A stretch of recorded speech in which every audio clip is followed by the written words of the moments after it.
आज के इस सेशन में हम यूनिट 3 का टॉपिक कोरिलेशन एंड रिग्रेशन के बारे में डिस्कस करेंगे। डेफिनेशन से स्टार्ट करते हैं, देन विल डिस्कस कि इन दोनों में डिफरेंस क्या है और किस तरीके से इसे कैलकुलेट किया जा सकता है। अगर सपोज़ करो आपके पास दो वेरिएबल है x एंड y और इन दोनों वेरिएबल्स का हमारे पास डेटा है और हमें क्या करना है, इन दोनों में रिलेशन फाइंड करना है। तो हमें ये चीज़ कोरिलेशन और रिग्रेशन की हेल्प से पता चलती है। इन दोनों ही टर्म्स से हम वेरिएबल्स के बीच का जो डिफरेंस है उसको पता कर सकते हैं। बट डिफरेंस ये है कि जो रिग्रेशन है उसमें स्पेसिफिकली हमें एक इक्वेशन मिलती है, मतलब इक्वेशन की हेल्प से दोनों वेरिएबल्स जो होते हैं आपस में रिलेटेड होते हैं। और कोरिलेशन में बस इतना पता लगता है कि x इंक्रीज़ कर रहा है या डिक्रीज़ कर रहा है तो y पे उसका क्या इफ़ेक्ट आ रहा है। तो x में कोई चेंजमेंट होने से y पे क्या उसका रिस्पॉन्स है वो चीज़ हमें बताती है कोरिलेशन। ठीक है, x एंड y डेटा है और सपोज़ करो कि x में इंक्रीज़ हो रहा है और हम ये देखते हैं कि जैसे जैसे x का जो डेटा है वो इंक्रीज़ हो रहा है, ऐसे मान लो डेटा को लाइक 10, 20, 30, 40, 50 एंड y का डेटा हम मान लेते हैं 50, 40, 30, 20 एंड 10। तो आपने इन दोनों डेटाज में क्या ऑब्ज़र्व किया कि जो x का डेटा है वो इंक्रीज़ हो रहा है, वेरेस जो y का डेटा है वो डिक्रीज़ हो रहा है। तो ये चीज़ हमें पता लग पाती है कोरिलेशन की हेल्प से। तो कोरिलेशन में अगर x के डेटा का अगर x का डेटा जो इंक्रीज़ हो रहा है तो y का डेटा भी इंक्रीज़ हो, एंड इफ़ x का डेटा डिक्रीज़ हो रहा है तो y का डेटा भी डिक्रीज़ होता है। मतलब दोनों की सेम डायरेक्शन है, एक वर्ड में बोला जाए। रिपीट कर रही हूँ मैं फिर से, जो x का डेटा है अगर वो इंक्रीज़ हो रहा है तो y का डेटा भी इंक्रीज़ हो रहा है, या फिर x का डेटा डिक्रीज़ हो रहा है तो y का डेटा भी डिक्रीज़ हो रहा है। और या फिर दूसरे वर्ड्स में हम ये बोल सकते हैं कि जो दोनों की डायरेक्शन है वो सेम है। ये दो केसेस इसमें हमने डिस्कस किए। तो इस केस में हम इस कोरिलेशन को बोलते हैं पॉजिटिव कोरिलेशन। अगर दोनों की जो डायरेक्शन है वो अपोजिट हो जाए, मतलब x का अगर डेटा इंक्रीज़ हो रहा है तो हम ये ऑब्जर्व कर रहे हैं कि y का डेटा फिर डिक्रीज़ हो रहा है, और x का डेटा अगर डिक्रीज़ हो रहा है तो y का डेटा इंक्रीज़ हो रहा है, मतलब अपोजिट डायरेक्शन है। तो उस केस में हम इसको बोलते हैं नेगेटिव कोरिलेशन। लास्ट इज अगर x का डेटा इंक्रीज़ हो चाहे डिक्रीज़ हो तो इसका जो रिस्पॉन्स है y में वो आता है नो चेंज। मतलब चाहे x का डेटा इंक्रीज़ हो चाहे डिक्रीज़ हो, हमें y में कोई भी चेंजमेंट नज़र नहीं आ रही है। तो उस केस में जो हमारा कोरिलेशन होता है उसे हम बोलते हैं ज़ीरो कोरिलेशन। अब हम डिस्कस करते हैं रिग्रेशन के बारे में। तो हमारा जो डेटा है कुछ इस टाइप से, लाइक x एंड y।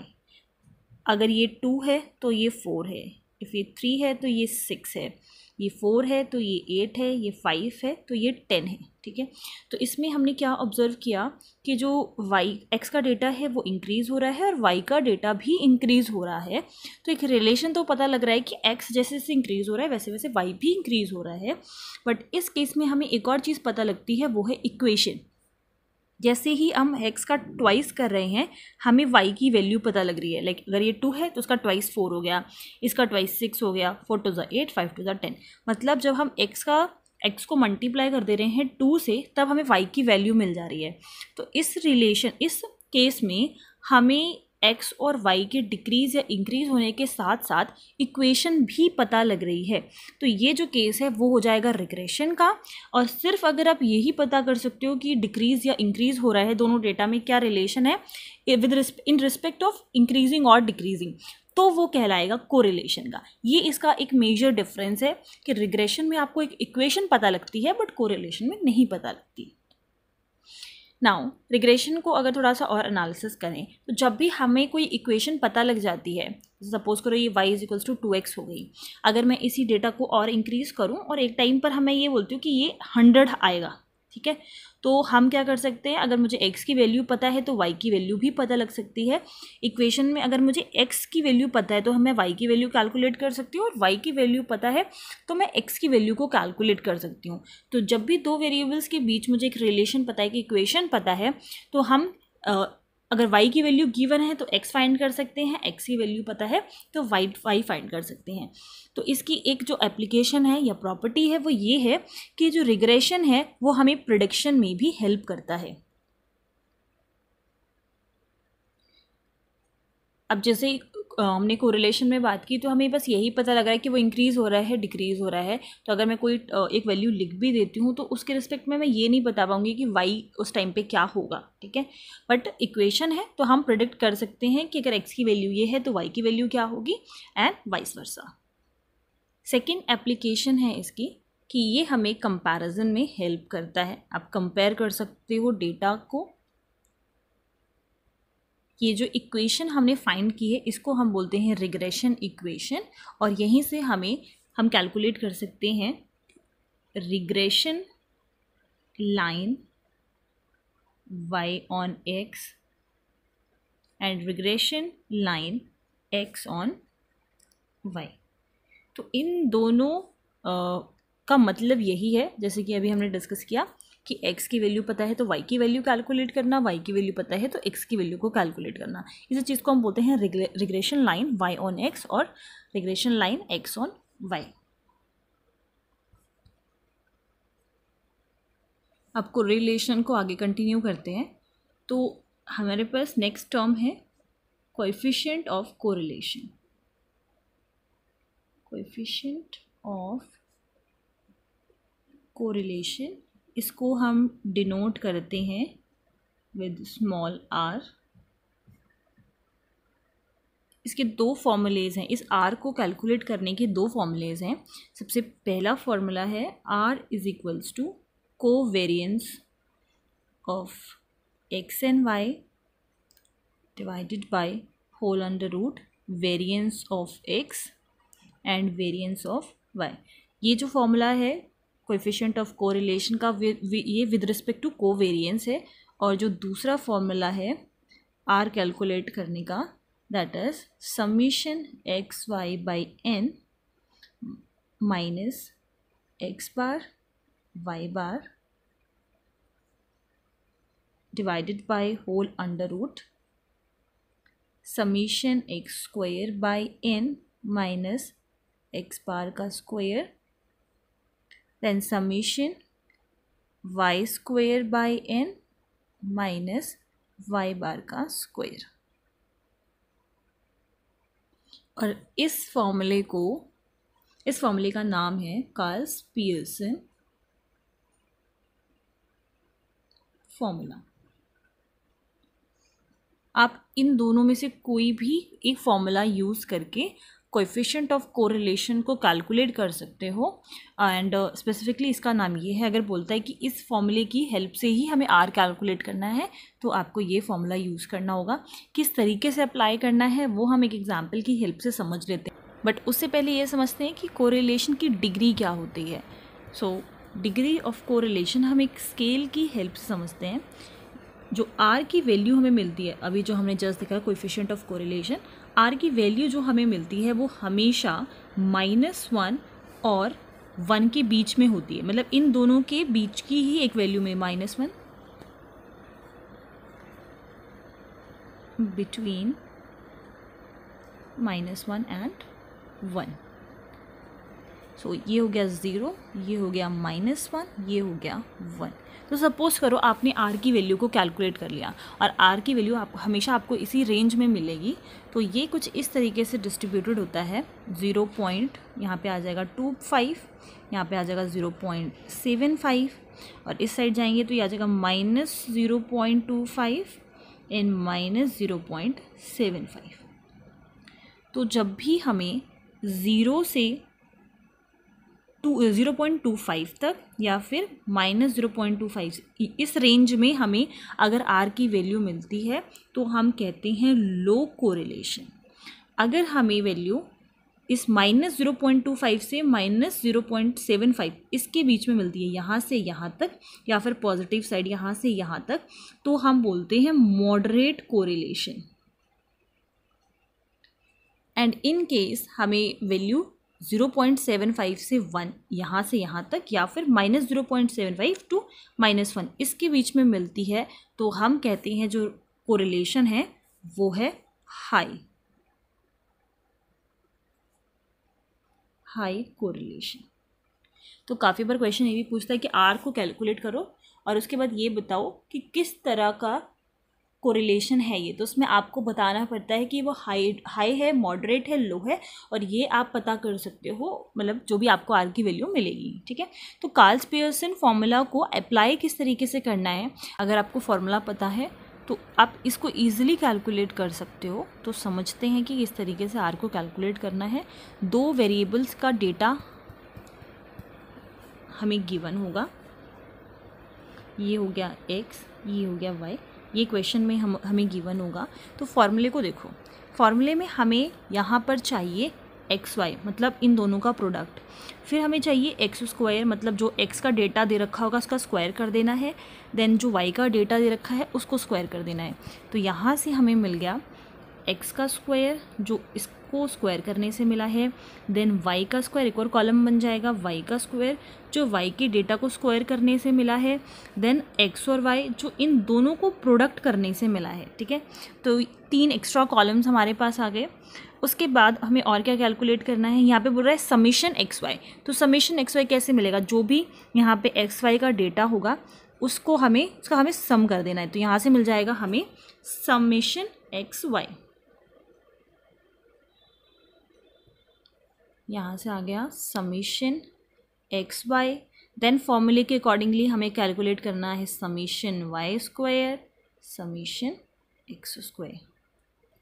ठीक है, तो ये हमें मिल गया summation x y, summation x square, summation y square. उसके बाद यहाँ पे जो n है वो नंबर ऑफ आइटम्स या फिर डेटा है, जितना भी आपको एक्स और वाई का यहाँ पे जो डेटा गिवन होगा वो हमें कैलकुलेट करना है कि कितना गिवन है, वही n की वैल्यू हो जाएगी।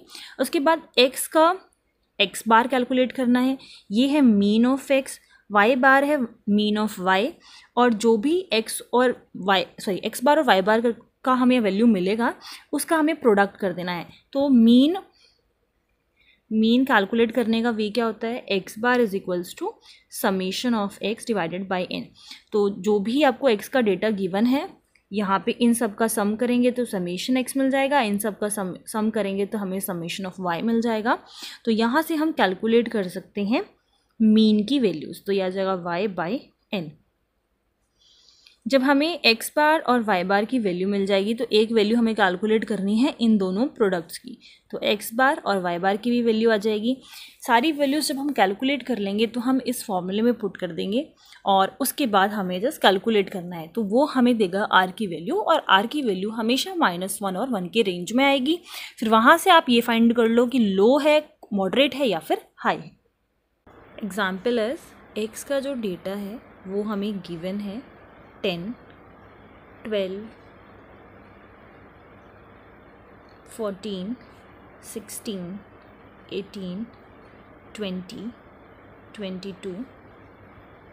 वाई का डेटा है 2, 4, 2, 6, 8, 4 एंड 5। सो फॉर्मूले के अकॉर्डिंगली हमें कैलकुलेट करना है एक्स स्क्वायर, तो x का स्क्वायर कर देंगे, 10 का 100, 12 का 144, 14 का 196, 16 का 256, 18 का 324, 20 का 400 और 22 का 484। नेक्स्ट y स्क्वायर कैलकुलेट करते हैं, y का स्क्वायर कर देंगे, 2 का 4, 4 का 16, अगेन 2 का 4, 6 का 36, 8 का 64, 4 का 16, 5 का 25। X square y square calculate करने के बाद हमें कैलकुलेट करना है एक्स वाई। सो इन दोनों का प्रोडक्ट करना है, 10 into 2 20, 12 into 4 48, 14 into 2 28, 16 into 6 96, 18 into 8144, then 20 into 4 80 और लास्ट है 22 इंटू 5 110। नाउ समीशन करेंगे तो इसका सम आ जाएगा 526, इसका सम आ जाएगा 165, एक्स स्क्वायर आ जाएगा वाई स्क्वायर 165, एक्स ये आ जाएगा 112, वाई का समीशन आ जाएगा 31 और एक्स स्क्वायर हो जाएगा 1904। इन सब का सम कैलकुलेट करने के बाद हम मीन कैलकुलेट करेंगे। So x bar is equals to summation x by n, summation x है 112, एन कैलकुलेट करने के लिए इसको काउंट कर लेते हैं 2 3 4 5 6, ये 3 3 6 और 7, तो ये हो जाएगा एन की वैल्यू 7। एक्स बार आ गया हमारे पास 16, वाई बार कैलकुलेट करेंगे summation y by n, summation y की वैल्यू है 31 डिवाइडेड बाय ये हो जाएगा 7 और वाई बार आ जाएगा 31/7। इसी को इस वैल्यू को एज इट इज़ भी रख सकते हो और आप चाहो तो डेसिमल कर लो, अगर आगे कैंसिल होगा तो हम इसका कैंसिल आउट करके लिख देंगे। देन उसके बाद हमें कैलकुलेट करना है summation x y by n. So summation x y का है 526, सो 526 डिवाइडेड बाई 7 ये आ जाएगा अप्रॉक्स 75.14। देन हमें कैलकुलेट करना है x square by n, summation x square की वैल्यू आई थी 1904 divided by 7 which is 272। Then summation y square by n, summation y square की वैल्यू है 165 divided by 7 which is 23.5। Next हमें कैलकुलेट करना है एक्स बार और वाई बार, इन दोनों का प्रोडक्ट। तो एक्स बार ये कैलकुलेट किया हमने, वाई बार ये कैलकुलेट किया, इन दोनों का प्रोडक्ट कर देंगे तो ये हमें मिल जाएगा 72। एक्स बार का स्क्वायर कैलकुलेट करना है फॉर्मूले के अकॉर्डिंगली, तो इसका स्क्वायर कैलकुलेट कर देंगे 72। देन वाई बार का स्क्वायर वाई बार का स्क्वायर कर देंगे तो ये हो जाएगा 20.2। सबकी वैल्यू हमने कैलकुलेट कर ली है। देन हम फॉर्मूले में पुट कर देंगे Karl's Pearson formula, R is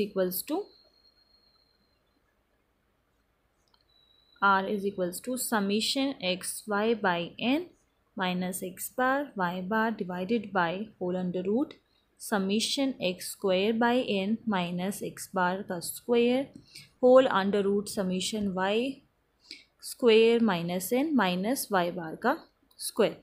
सारी वैल्यूज़ हमने कैलकुलेट कर रखी है। फॉर्मूले में वैल्यू पुट करेंगे, ये हो जाएगा 75.14 minus 72 divided by whole under root 272 minus 256 whole under root 23.5 minus 20.2 और इसको कैलकुलेट करने पे हमें मिलेगा 3.14 into 4 into 1.8, then this is equals to 3.14 7.2 and ये हो जाएगा 0.43 के इक्वल। तो हमने अभी डिस्कस किया था कि जो आर की वैल्यू है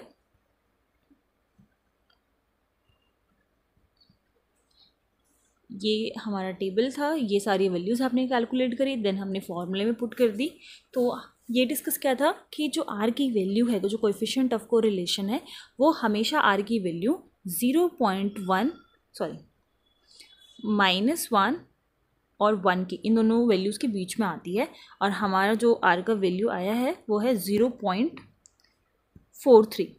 ओके, नेक्स्ट है रिग्रेशन लाइंस। सो अभी हमने x ऑन y और y ऑन x के बारे में डिस्कस किया था। रिग्रेशन लाइन, अगर हम सिर्फ लाइन की इक्वेशन के बारे में बात करें तो जो जनरल इक्वेशन होती है लाइन की वो होती है y is equals to m x plus c, जहाँ पर ये m क्या होता है, स्लोप, x y हमारे कोऑर्डिनेट्स होते हैं और यहाँ पर c जो होता है वो कांस्टेंट होता है। तो इसी की हेल्प से हम ये जो लाइन है लाइन x ऑन y और y ऑन x, इसको हम कैसे लिख सकते हैं, हम एक स्लोप मतलब y is equals to m x plus c in general है, तो हम इसको लिख सकते हैं x is equals to a y plus b, ये हो गया x ऑन y, और y ऑन x के लिए y is equals to a x plus b. ठीक है, so x on y and regression line y on x। So यहाँ से हम बात करेंगे नॉर्मल लाइंस की, तो वो होती क्या है, जैसे कि हमें x ये दे रखा है, ठीक है, और हमें इसका समीशन कैलकुलेट करना है, तो ये हमें मिलेगा summation x is equals to, a constant है बाहर आ जाएगा, y पे समीशन लग जाएगा y, और ये हो जाएगा NB। अब NB इसलिए आया है, यहाँ पर n क्या है, नंबर ऑफ आइटम्स और डेटा, नंबर ऑफ आइटम्स या फिर जितना भी हमें डेटा गिवन हो। जब हम कांस्टेंट को प्लस कर रहे हैं, सपोज करो कि कांस्टेंट है 2 + 2 + 2, ठीक है, कांस्टेंट को बार बार ऐड करें तो जितने टाइम्स वो कांस्टेंट दिया होता है, लाइक 3 टाइम्स वो कांस्टेंट दिया है और जो कांस्टेंट की वैल्यू है उसको हम मल्टीप्लाई कर देते हैं, तो आंसर आ गया 6। 2 + 2 4, 4 + 2 6। सपोज करो हमें 2 को ऐड करना है 4 टाइम्स, तो जितनी बार वो कांस्टेंट दिया होता है और जिस वैल्यू को हमें ऐड करना है वो हम लिख देते हैं, तो ये हमारी n की वैल्यू हो जाती है, और जो b हमें ऐड करने को बोला है वो हमें मल्टीप्लाई करनी होती है। तो ये जो 4 × 2 दैट इज 8, 2 + 2 4, 4 + 2 8, सॉरी 4 + 2 6 और 6 + 2 8। तो इस तरीके से ये आ गया NB। तो एक लाइन तो हमारे पास ये हो गई नॉर्मल लाइन, ठीक है। तो समीशन हमने लगा दिया, मतलब इस इक्वेशन में हमने क्या किया है, समीशन अप्लाई किया है, तो ये जगह समीशन x, जो x की वैल्यू होगी उन सबका सम, ए कांस्टेंट है बाहर आ गया, समीशन y, और ये हो जाएगा NB, नंबर ऑफ आइटम्स और डेटा। अब इसी सेम इक्वेशन में अगर हम y मल्टीप्लाई कर दें एंड देन समीशन अप्लाई करेंगे, तो ये इक्वेशन हमें मिलेगी समीशन y मल्टीप्लाई किया है और समीशन अप्लाई किया है, देन ए कांस्टेंट है बाहर आ जाएगा, y मल्टीप्लाई किया समीशन y² हो जाएगा, और हमने यहाँ पे y मल्टीप्लाई किया समीशन लगाए, तो ये जगह b समीशन y। ये हमारी सेकेंड इक्वेशन हो गई। इन दोनों इक्वेशन को हम बोलते हैं नॉर्मल इक्वेशन,